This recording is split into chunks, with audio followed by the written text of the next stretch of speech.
बंधु माने कार्तिक मासर एही पंचुकर 5 दिन मध्यरे तुलसी गछरे बांधी दियंतु एही गोटिए जिनिस। आपणकर समस्त मनोस्कामना पूर्ण होइजिब। आपणक गृहरे सुख समृद्धि एवं धन वैभवर वृद्धि हेब। बंधु माने चलित वर्ष पंचुक व्रत 5 दिन बदल 4 दिन पड़ुछि।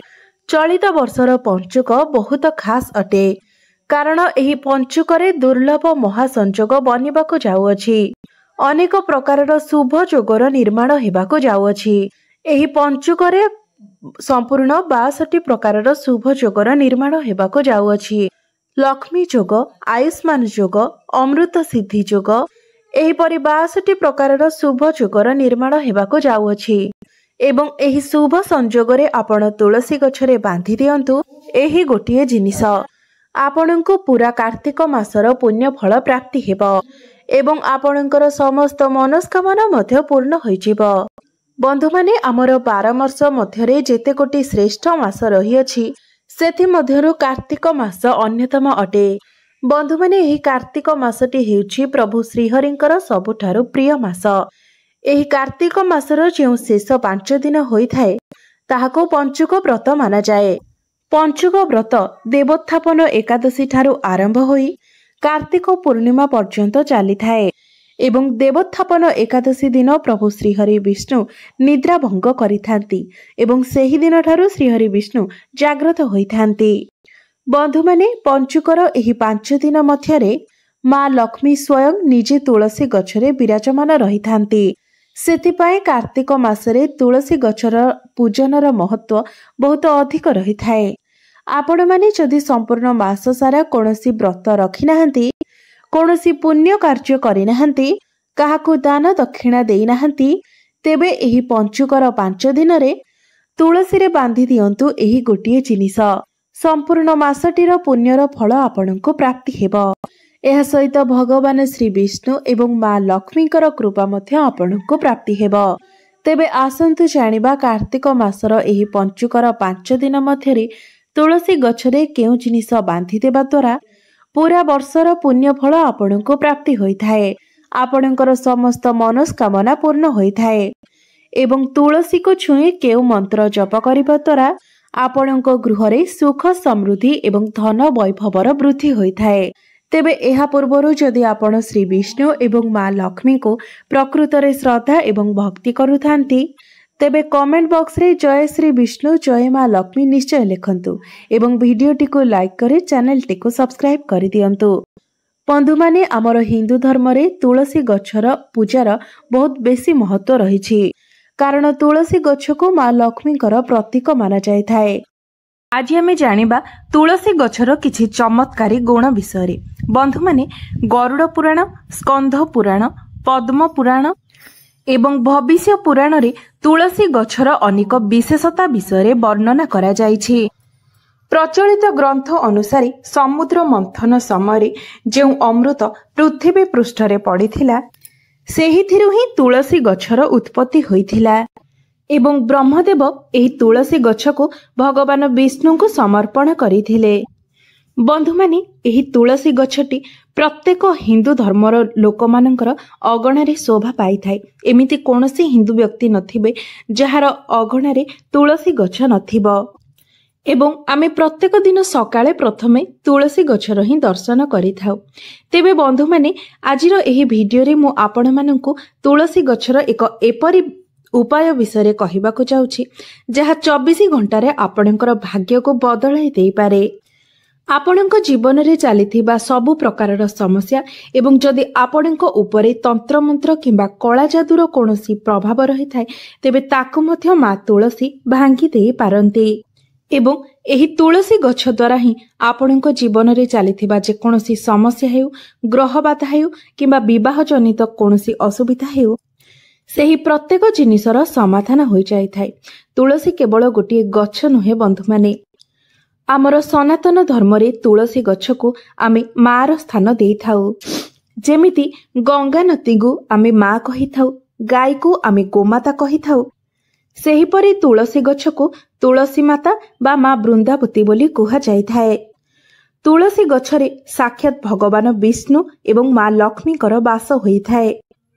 ଏହି ପୃଥିବୀରେ ଯେଉଁ ବି ଦେବତା ମାନବ ରୂପରେ ଅବତରଣ କରିଥାନ୍ତି ପ୍ରତ୍ୟେକ ଦେବତା ମା ତୁଳସୀଙ୍କର ପୂଜା କରିଥାନ୍ତି ଏବଂ ଯେଉଁ ଘରେ ତୁଳସୀ ଗଛ ଥାଏ ଏବଂ ପ୍ରତିଦିନ ତୁଳସୀ ଗଛର ବିଧିବିଧାନ ପୂର୍ବକ ପୂଜାର୍ଚ୍ଚନା କରାଯାଏ ସେହି ଗୃହରେ ନିଶ୍ଚିତ ଭାବରେ ଆଧ୍ୟାତ୍ମିକ ଉନ୍ନତି ହୋଇଥାଏ। ଏହା ସହିତ ସେହି ଗୃହର ପ୍ରତ୍ୟେକ ସଦସ୍ୟମାନଙ୍କର ଉନ୍ନତି ହେବା ସହିତ ଆର୍ଥିକ ଉନ୍ନତି ମଧ୍ୟ ହୋଇଥାଏ। ଯଦି ଆପଣ ପ୍ରତ୍ୟେକ ଦିନ ସକାଳୁ ଉଠିବା ମାତ୍ରେ ତୁଳସୀ ଗଛର ଦର୍ଶନ କରିଥାନ୍ତି ଏବଂ ନମସ୍କାର କରିଥାନ୍ତି ତେବେ ଆପଣଙ୍କର ସମ୍ପୂର୍ଣ୍ଣ ଦିନଟି ଶୁଭମୟ ହୋଇଥାଏ। ଆପଣ ପ୍ରତିଦିନ ସକାଳୁ ଯେତେବେଳେ ନିଦରୁ ଉଠୁଛନ୍ତି ସେତେବେଳେ ପ୍ରଥମେ ନିଜକୁ ଦେଖିବା ପୂର୍ବରୁ ମା ତୁଳସୀଙ୍କର ଦର୍ଶନ କରନ୍ତୁ, କାରଣ ପ୍ରତ୍ୟେକ ଦିନ ନିଦରୁ ଉଠିବା ପରେ ଆପଣ ମା ତୁଳସୀଙ୍କର ଦର୍ଶନ କରିବା ଦ୍ୱାରା ଆପଣଙ୍କର ଅନେକ ପାପ କ୍ଷୟ ହୋଇଥାଏ। ତୁଳସୀ ଗଛକୁ ଯେଉଁ ମାଟିରେ ଲଗାଯାଇଥାଏ ସେହି ମାଟିରେ ସମସ୍ତ ତୀର୍ଥମାନଙ୍କର ବାସ ହୋଇଥାଏ ବୋଲି ମାନ୍ୟତା ରହିଛି। ତୁଳସୀର ମୂଳରେ ମା ଲକ୍ଷ୍ମୀଙ୍କର ବାସ ହୋଇଥାଏ ଏବଂ ଏହାର ଅନ୍ୟ ସମସ୍ତ ଭାଗରେ ଭଗବାନ ବିଷ୍ଣୁଙ୍କର ବାସ ହୋଇଥାଏ ବୋଲି ମାନ୍ୟତା ରହିଛି। ଏପରି ମଧ୍ୟ ମାନ୍ୟତା ରହିଛି ଯେ ଭଗବାନ ବିଷ୍ଣୁ, ଭଗବାନ ରାମ ଏବଂ ଭଗବାନ ହନୁମାନଙ୍କୁ ବିନା ତୁଳସୀ ପତ୍ରରେ ଭୋଗ ଅର୍ପଣ କରାଯାଏ ନାହିଁ। ବିନା ତୁଳସୀ ପତ୍ରରେ ଯେଉଁ ଭୋଗ ଅର୍ପଣ କରାଯାଇଥାଏ ତାହାକୁ ଭଗବାନ ଗ୍ରହଣ କରନ୍ତି ନାହିଁ।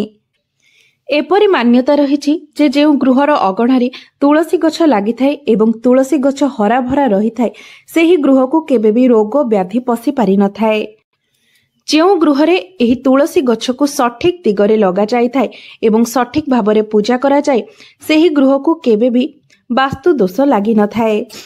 ଏପରି ମଧ୍ୟ ମାନ୍ୟତା ରହିଛି ଯେ ଯଦି ଘର ଉପରକୁ କୌଣସି ବଡ଼ ବିପଦ ଆସିବାର ଥାଏ, ଅକାଳ ମୃତ୍ୟୁ ଆସିବାର ଥାଏ କିମ୍ବା କିଛି ବଡ଼ ଦୁର୍ଘଟଣା ଘଟିବାର ଥାଏ ତେବେ ତୁଳସୀ ଗଛ ଆପେ ଆପେ ଶୁଖି ଯାଇଥାଏ, ଅର୍ଥାତ୍ ଏହା ଆମକୁ ପୂର୍ବରୁ ହିଁ ସଂକେତ ଦେଇଥାଏ। ଏବଂ ତୁଳସୀ ଗଛ ଏଥିପାଇଁ ଶୁଖି ଯାଇଥାଏ କାରଣ ସେ ବିପଦ ନିଜ ଉପରକୁ ନେଇଯାଇଥାନ୍ତି ଏବଂ ଯାହାର ପ୍ରଭାବରୁ ସେ ନିଜେ ଶୁଖି ଯାଇଥାନ୍ତି। ଯେପରି ଆମର ମା ପିଲାମାନଙ୍କ ଉପରକୁ ବିପଦ ଆସିଲେ ସେହି ବିପଦକୁ ନିଜ ଉପରକୁ ନେଇଯାଇଥାନ୍ତି, ସେହିପରି ମା ତୁଳସୀ ମଧ୍ୟ ଆମ ଉପରକୁ ବିପଦ ଆସିଲେ ସେହି ବିପଦକୁ ନିଜ ଉପରକୁ ନେଇଯାଇଥାନ୍ତି। ନିଜକୁ ବଳିଦାନ ଦେଇ ସେ ଆମକୁ ସୁରକ୍ଷା ପ୍ରଦାନ କରିଥାନ୍ତି। ସେଥିପାଇଁ ଆମେ ସମସ୍ତେ ଆମର ଅଗଣାରେ ତୁଳସୀ ଗଛ ଲଗାଇବା ଉଚିତ। ତୁଳସୀ ଗଛ ଆମକୁ ଶୁଦ୍ଧ ଅମ୍ଳଜାନ ପ୍ରଦାନ କରିବା ସହିତ ଅନେକ ଚମତ୍କାରୀ ଲାଭ ମଧ୍ୟ ପ୍ରଦାନ କରିଥାନ୍ତି। ତେବେ ଆସନ୍ତୁ ଜାଣିନେବା ତୁଳସୀ ଗଛ ସହିତ ଜଡ଼ିତ କିଛି ଚମତ୍କାରୀ ଉପାୟ ବିଷୟରେ। ତେବେ ବନ୍ଧୁମାନେ, ପ୍ରଥମ ଉପାୟଟି ହେଉଛି, ଏପରି ମାନ୍ୟତା ରହିଛି ଯେ ଯଦି କୌଣସି ବ୍ୟକ୍ତି ଗୋଟିଏ ମାସ ପର୍ଯ୍ୟନ୍ତ ପ୍ରତ୍ୟେକ ଦିନ ଲଡ଼ୁ, ମୋଦକ କିମ୍ବା ଏହିଭଳି କୌଣସି ମିଠା ଜାତୀୟ ଦ୍ରବ୍ୟରେ ତୁଳସୀ ପତ୍ର ରଖି ଭଗବାନ ହନୁମାନଙ୍କୁ ପ୍ରତ୍ୟେକ ଦିନ ଅର୍ପଣ କରନ୍ତି ତେବେ ତାଙ୍କର ସମସ୍ତ ମନସ୍କାମନା ପୂର୍ଣ୍ଣ ହୋଇଥାଏ। ତୁଳସୀର ମଞ୍ଜରୀ ଆମ ଜୀବନରେ ଥିବା ସମସ୍ତ ସମସ୍ୟାଗୁଡ଼ିକୁ ତତ୍କାଳ ହିଁ ଦୂର କରିଦେଇଥାଏ। ଅନେକ ବ୍ୟକ୍ତି କରଜ ବୋଝରେ ସର୍ବଦା ଚିନ୍ତିତ ରହିଥାନ୍ତି ଏବଂ ଅନେକ ବ୍ୟକ୍ତି ନିଜର ବିବାହକୁ ନେଇ ମଧ୍ୟ ଚିନ୍ତିତ ରହିଥାନ୍ତି। ତେବେ ଏପରି ପରିସ୍ଥିତିରେ ଆପଣଙ୍କ ଅଗଣାରେ ଲାଗିଥିବା ତୁଳସୀରେ ଯଦି ମଞ୍ଜରୀ ଆସେ ତେବେ ଆପଣଙ୍କ ଜୀବନରୁ ସେହି ସବୁ ସମସ୍ୟାଗୁଡ଼ିକ ଦୂର ହୋଇଯାଇଥାଏ। ତେବେ ଯେଉଁ ବ୍ୟକ୍ତିଙ୍କ ଜୀବନରେ ଏହି ସବୁ ସମସ୍ୟା ଲାଗିଛି ଆପଣ ତାଙ୍କୁ କୁହନ୍ତୁ ଯେ ସେ ଗଛରୁ ତୁଳସୀ ମଞ୍ଜରୀ ଝାଡ଼ିବା ପାଇଁ। ତାପରେ ତୁଳସୀ ମୂଳରେ ଯେଉଁ ମାଟି ଅଛି ଏବଂ ଝଡ଼ି ପଡ଼ିଥିବା ପତ୍ର ଏବଂ ମଞ୍ଜରୀ, ତେବେ ସେଥିରୁ କିଛି ମାଟି, କିଛି ଶୁଖିଲା ପତ୍ର ଏବଂ କିଛି ମଞ୍ଜରୀ ଆପଣ ସ୍ନାନ କରୁଥିବା ଜଳରେ ମିଶାଇ ପ୍ରତ୍ୟେକ ଦିନ ସ୍ନାନ କରନ୍ତୁ। ଏପରି କରିବା ଦ୍ୱାରା ଜୀବନରେ ଚାଲିଥିବା ସମସ୍ତ ସମସ୍ୟାଗୁଡ଼ିକର ସମାଧାନ ହୋଇଯାଇଥାଏ। ଏପରି କରିବା ଦ୍ୱାରା ଆପଣଙ୍କୁ ଜୀବନରେ ଉନ୍ନତି ପ୍ରାପ୍ତ ହୋଇଥାଏ। ଯଦି ଆପଣଙ୍କୁ ଏପରି ଲାଗୁଛି ଯେ ଆପଣ ଆରମ୍ଭ କରୁଥିବା କାର୍ଯ୍ୟ ସମ୍ପୂର୍ଣ୍ଣ ହୋଇପାରୁନାହିଁ କିମ୍ବା ପ୍ରତ୍ୟେକ କାର୍ଯ୍ୟରେ ସର୍ବଦା ବାଧାବିଘ୍ନ ଉତ୍ପନ୍ନ ହେଉଛି ତେବେ ଏହିସବୁ ସମସ୍ୟାର ସମାଧାନ ପାଇଁ ଆପଣ ଏହି ଉପାୟଟିକୁ ନିଶ୍ଚୟ ପାଳନ କରନ୍ତୁ। ନିଜର ସ୍ନାନ କରୁଥିବା ଜଳରେ ଏହି 3ଟି ଜିନିଷକୁ ମିଶାଇ ଆପଣ ସ୍ନାନ କରିବା ଦ୍ୱାରା ଏହି ସବୁ ସମସ୍ୟାର ନିଶ୍ଚିତ ଭାବରେ ସମାଧାନ ହୋଇଥାଏ। ଏମିତିକି ଯଦି ଆପଣ କେବଳ ତୁଳସୀ ମୂଳର ମାଟିକୁ ଜଳରେ ମିଶାଇ ସ୍ନାନ କରନ୍ତି ତେବେ ମଧ୍ୟ ଏହା ଆପଣଙ୍କୁ ଅନେକ ଲାଭ ପ୍ରଦାନ କରିଥାଏ। କାରଣ ଯେହେତୁ ତୁଳସୀ ମାଟିରେ ସମସ୍ତ ତୀର୍ଥମାନଙ୍କର ବାସ ବୋଲି ମାନାଯାଇଥାଏ ତେଣୁ ଏହା ଅତ୍ୟନ୍ତ ପ୍ରଭାବଶାଳୀ ହୋଇଥାଏ। बंधु माने आपण माने जदि प्रतिदिन निज मस्तक तिलक लगाउछंती तेबे सही तिलक जदि आपण तुलसी मूलर माटी मिसाई लगांती तेबे आपणको प्रत्येक कार्य विजय प्राप्ति होइथाए। एहा द्वारा आपणकर सम्मोहन शक्ति वृद्धि होइथाए एवं समस्त लोक माने आपणको आड़को खूब शीघ्र आकर्षित होइथांती, जहा पई कि आपण प्रत्येक जगार प्रशंसित एवं सम्मानित मध्य होइथांती। एवं एही तिलक लगाइबा द्वारा आपणकर दुर्भाग्य सौभाग्य परिणत होइथाए। एवं जदि आपण प्रत्येक दिन तुलसी पत्रर सेवन करती तेबे काश, थंडा, ज्वर भली समस्या आपणक निकटको आसी न थाए। मात्र एही लाभटी आपणको सेतेबेले प्राप्त हेबो जेतेबेले आपण प्रत्येक दिन एही उपायटी को पालन करिवे, अर्थात कौनसी निर्दिष्ट समय किंबा मास किंबा दिन पाए नुहे, आपण जीवन सारा प्रतिदिन जदि तुलसी पत्रर सेवन करती तेबे ही आपणको एहार लाभ प्राप्त होइथाए। आपण माने जानती जेतेबेले ऋतु परिवर्तन होइथाए सेतेबेले आमको थंडा, काश, ज्वर एही भली समस्यार सम्मुखीन हेबाको पड़िथाए। तेबे आपण जदि प्रत्येक दिन तुलसी पत्रर सेवन करुथांती तेबे आपणको निकटको एही सब समस्या गुड़िक आसी न थाए। मात्र एही कथार आपण सर्वदा ध्यान रखिबे जे रविवार दिन केबे भी आपण तुलसी पत्र तोलिबे नाही। आपण रविवार दिन व्यवहार करुथिबा पत्र को तार पूर्व दिन अर्थात शनिवार दिन ठारू ही तोली देबे, कारण रविवार दिन तुलसी पत्र तोलिबा अनुचित होइथाए। शास्त्र मतरे एहा अनुचित बोली मान जाइथाए। एहा सहित प्रत्येक मासर अमावास्या एवं एकादशी तिथि रे मध्य तुलसी पत्र तोलिबा अनुचित बोली शास्त्र रे मान्यता रहिछि। एवं स्नान न करी जे मनुष्य तुलसी गछरे जल अर्पण करिथाए किंबा तुलसी गछर पूजा करिथाए सेही मनुष्य को पापर भागी हेबाको पड़िथाए। एहाको एक बहुत बड़ अपराध बोली मध्य माना जाइथाए। एही पूजा को मां तुलसी केबे भी स्वीकार करि न थांती। बंधु माने आउ गोटे उपाय होछि, जदि आपण कोनोसी निर्दिष्ट समय पर्यंत एवं निर्दिष्ट संख्यार पत्र सेवन करती, अर्थात आपण जदि 3 मास पर्यंत प्रत्येक दिन 4टी लेखाएं तुलसी पत्र खाउछंती तेबे प्रत्येक दिन 4टी लेखाएं ही तुलसी पत्र खाइबे। जदि 5टी खाउछंती तेबे 5टी लेखाएं खाइबे। एपरे आपण निर्दिष्ट दिन जाए अर्थात मासे हेउ किंबा 2 मास हेउ किंबा 3 मास पर्यंत एही भली पत्रर सेवन करती एवं सेही दिन पर्यंत आपण संपूर्ण ब्रह्मचर्य व्रतर पालन करती एवं सात्विक भोजन आहरण करती तेबे आपण को अष्ट सिद्धिर प्राप्त होइथाए। आपण माने जानती भगवान हनुमान जेकोसी जगह को चाहिए से प्रत्येक जगह को जाई पारंती एवं एपरिक द्रोणगिरी पर्वत को मध्य से निज हाथ रे टेकिथिले। ए सबु किछि तांको अष्ट सिद्धि जोगु ही प्राप्त होइथिला एवं अष्ट सिद्धि कारणनु ही एही सबु तांको पई संभव होइथिला।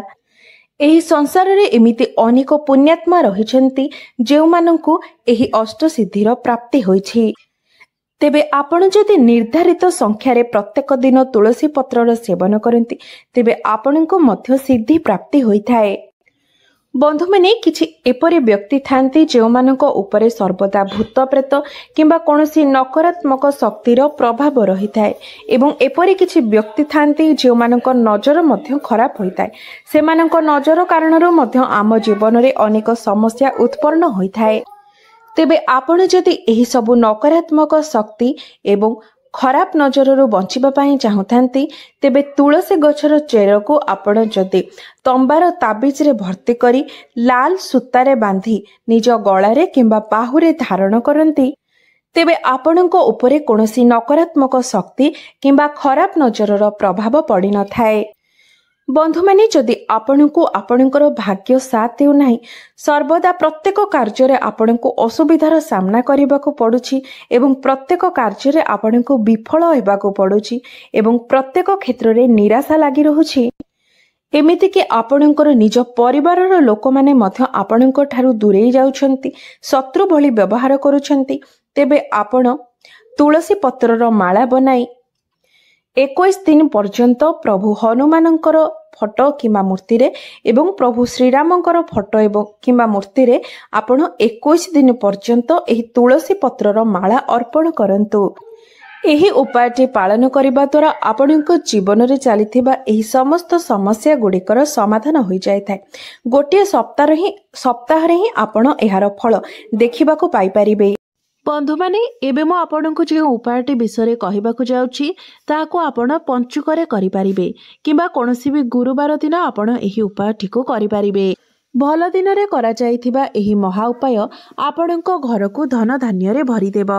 ବନ୍ଧୁମାନେ, ଯେଉଁଦିନ ଆପଣ ଏହି ଉପାୟଟି କରିବେ ସେହିଦିନ ଆପଣ ବ୍ରହ୍ମ ମୁହୂର୍ତ୍ତରୁ ଉଠି ସ୍ନାନ କାର୍ଯ୍ୟ ସମାପନ କରିନିଅନ୍ତୁ। ତାପରେ ଆପଣ ଶୁଦ୍ଧ ବସ୍ତ୍ର ପରିଧାନ କରନ୍ତୁ। ବିଶେଷ କରି ଆପଣ ଯଦି ଲାଲ ରଙ୍ଗର କିମ୍ବା ହଳଦିଆ ରଙ୍ଗର ବସ୍ତ୍ର ପିନ୍ଧୁଛନ୍ତି ତେବେ ଏହା ସର୍ବୋତ୍ତମ ହୋଇଥାଏ। ତେବେ ଏହାପରେ ଆପଣ ତୁଳସୀ ଗଛ ମୂଳରେ ଏକ ରକ୍ଷା ସୂତ୍ର ବାନ୍ଧି ଦିଅନ୍ତୁ। ତାପରେ ଆପଣ ଗୋଟିଏ ମାଟିର ଠେକି ନିଅନ୍ତୁ। ତାପରେ ସେଥିରେ ଆପଣ ସମ୍ପୂର୍ଣ୍ଣ ଭାବରେ ଚାଉଳ ଭରି ଦିଅନ୍ତୁ। ଚାଉଳ ଉପରେ ଆପଣ ସିନ୍ଦୁର, 1 ଟଙ୍କାର କଏନ୍ ଏବଂ 3ଟି ତୁଳସୀ ପତ୍ର ରଖିଦିଅନ୍ତୁ। ତା ଉପରେ ଆପଣ ଗୋଟିଏ ଚୁନୁରି ଘୋଡ଼େଇ ଦିଅନ୍ତୁ। ଏହିସବୁ ଜିନିଷକୁ ନେଇ ଆପଣ ମା ଲକ୍ଷ୍ମୀଙ୍କ ନିକଟକୁ ଯାଆନ୍ତୁ। ତାପରେ ଆପଣ ମା ଲକ୍ଷ୍ମୀଙ୍କୁ ନିବେଦନ କରିବେ, ହେ ମା ଲକ୍ଷ୍ମୀ, ମୋ ଜୀବନରେ ଧନର ଅଭାବକୁ ଦୂର କରିଦିଅନ୍ତୁ। ଆପଣଙ୍କର ଆଶୀର୍ବାଦ ମୋ ଉପରେ ରହିଥାଉ। ମୋ ପରିବାର ଉପରେ ସର୍ବଦା ଆପଣଙ୍କର ଆଶୀର୍ବାଦ ରହିଥାଉ।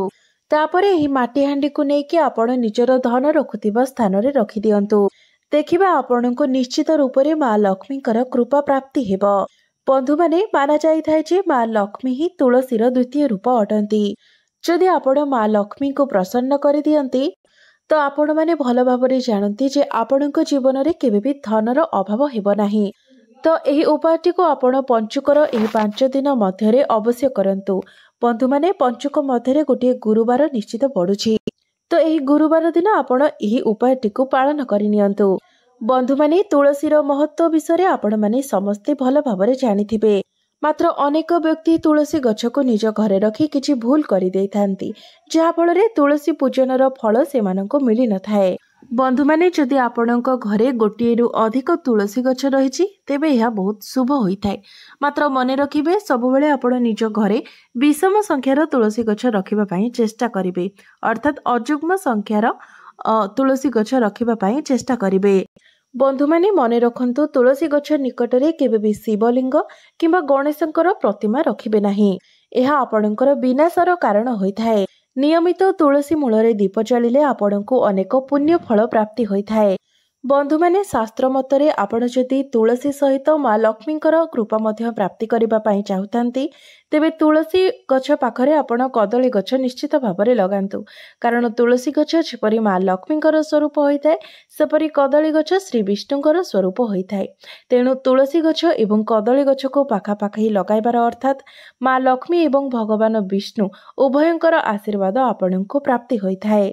ବନ୍ଧୁମାନେ, ତୁଳସୀ ଗଛ ନିକଟରେ ଆପଣ ଶାଳଗ୍ରାମ ନିଶ୍ଚିତ ଭାବରେ ରଖନ୍ତୁ। ଶାଳଗ୍ରାମ ଭଗବାନ ଶ୍ରୀ ବିଷ୍ଣୁଙ୍କର ନିରାକାର ରୂପ ହୋଇଥାଏ। ଯେଉଁ ଘରେ ତୁଳସୀ ଗଛ ନିକଟରେ ଶାଳଗ୍ରାମ ରଖାଯାଇଥାଏ ସେଠି ମା ଲକ୍ଷ୍ମୀଙ୍କ ସହିତ ଭଗବାନ ବିଷ୍ଣୁଙ୍କର ମଧ୍ୟ କୃପା ରହିଥାଏ। ବନ୍ଧୁମାନେ, ପଞ୍ଚୁକରେ ଏହି ଜିନିଷଟିକୁ ତୁଳସୀରେ ବାନ୍ଧିବା ପରେ ଏବଂ ମା ତୁଳସୀଙ୍କର ପୂଜା କରିସାରିବା ପରେ ତୁଳସୀ ଗଛ ମୂଳରେ ବସି ଏହି ବିଶେଷ ମନ୍ତ୍ରଟିକୁ ନିଶ୍ଚିତ ରୂପରେ ଜପ କରନ୍ତୁ। ମନ୍ତ୍ରଟି ହେଉଛି, ମହାପ୍ରସାଦ ଜନନୀ ସର୍ବ ସୌଭାଗ୍ୟ ବର୍ଦ୍ଧିନୀ ଆଦି ବ୍ୟାଧି ଜରାମୁକ୍ତ ତୁଳସୀ ତମ୍ ନମସ୍ତୁତେ। ଏହି ମନ୍ତ୍ରଟିକୁ ଆପଣ 3 ଥର ଜପ କରନ୍ତୁ। ଦେଖିବେ ଏହି ମନ୍ତ୍ରଟିକୁ ଜପ କରିସାରିବା ପରେ ଆପଣଙ୍କର ସମସ୍ତ ମନସ୍କାମନା ନିଶ୍ଚିତ ଭାବରେ ଅଳ୍ପ ଦିନ ମଧ୍ୟରେ ପୂର୍ଣ୍ଣ ହୋଇଯିବ। ଆପଣଙ୍କର ସମସ୍ତ ଗ୍ରହ ପୀଡ଼ା ମଧ୍ୟ ଦୂର ହେବ। ବ୍ୟାପାର ବାଣିଜ୍ୟ ଏବଂ ଚାକିରି କ୍ଷେତ୍ରରେ ଉନ୍ନତି ହେବ। ଆପଣଙ୍କର ବୈବାହିକ ଜୀବନ ଏବଂ ପ୍ରେମ ଜୀବନରେ ମଧ୍ୟ ସୁଖ ଆସିବ। ତେବେ ବନ୍ଧୁମାନେ, ଆପଣଙ୍କୁ ଯଦି ମୋର ଏହି ଭିଡ଼ିଓଟି ଭଲ ଲାଗିଥାଏ ତେବେ ଭିଡ଼ିଓଟିକୁ ଲାଇକ୍ କରି ଚ୍ୟାନେଲଟିକୁ ସବସ୍କ୍ରାଇବ୍ କରିଦେବେ ଏବଂ କମେଣ୍ଟ ବକ୍ସରେ ଜୟ ଶ୍ରୀ ବିଷ୍ଣୁ, ଜୟ ମା ଲକ୍ଷ୍ମୀ, ଜୟ ମା ତୁଳସୀ ନିଶ୍ଚୟ ଲେଖିବେ।